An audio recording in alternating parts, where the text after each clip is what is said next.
So before we look at the transport of respiratory gases, let's look at internal respiration first.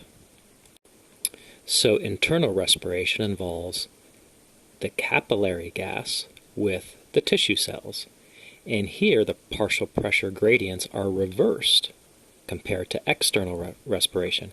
In internal respiration, you can see the oxygen coming in is at 100 milligrams of mercury versus 40. Therefore, oxygen will easily diffuse into the tissue cells. And then carbon dioxide's pressure gradient will allow it to diffuse into the capillaries. And all of those factors that we went through that promote gas exchange in the lungs, well, all of those factors also are occurring at the tissues in internal respiration as well. So now let's see how oxygen is transported to our tissue cells and how carbon dioxide is transported from our tissues to the lungs. Oxygen's carried in the blood in two ways. Some of it's just dissolved in the plasma, but not very much of it. Most of our oxygen is carried on hemoglobin in our red blood cells. So loading and unloading of oxygen on hemoglobin is very efficient.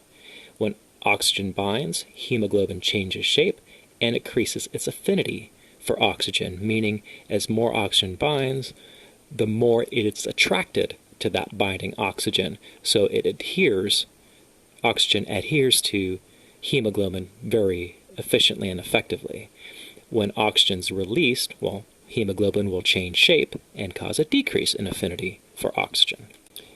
A hemoglobin is fully saturated if all four heme groups carry an oxygen, but only partially saturated when less than four hemes carry oxygen.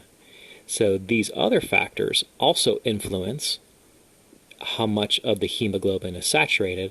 A lot has to do with the partial pressure of oxygen, but other factors, we'll see how they come into play. So dealing with partial pressure, in the lungs, where the partial pressure of oxygen is high, hemoglobin is fully saturated or almost fully saturated. We can see 98% or so. In the tissues, so over here, or other organs, where partial pressure is low, we could see 40 milligrams, well then hemoglobin in the tissues is less saturated, about 10% less. Atmospheric pressure plays a role too. At sea level, there's lots of oxygen. So with a very high partial pressure, we see a 98% saturation of hemoglobin. However, at high altitude, there's less oxygen in the atmosphere, and resulting in a lower partial pressure of oxygen and 95% saturation. In resting tissues, partial pressure of oxygen is low. It's 40 milligrams of mercury, and we have about 75% saturation. This is in the tissues. So only 23% of oxygen carried by hemoglobin is released. This is at rest. During exercise, the partial pressure is even lower. It says 20 milligrams of mercury. Hemoglobin's only 40% saturated, and that's because 35% of the oxygen has been unloaded to the tissues because they're in higher demand. So partial pressure plays a large role, as we just seen, in hemoglobin saturation. But there's other factors to look at as well.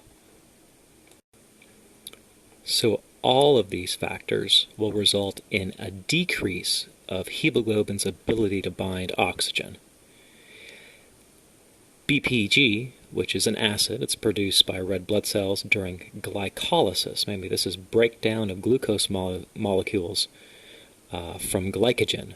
So these levels rise when oxygen levels are low, and that BPG will bind with hemoglobin, therefore less space for oxygen to bind. Cell metabolism, just normal cell breaking down products, building products, produces our waste products of carbon dioxide. Acidity, remember hydrogen ions have to do with a low pH or acidity, and heat in the capillary blood.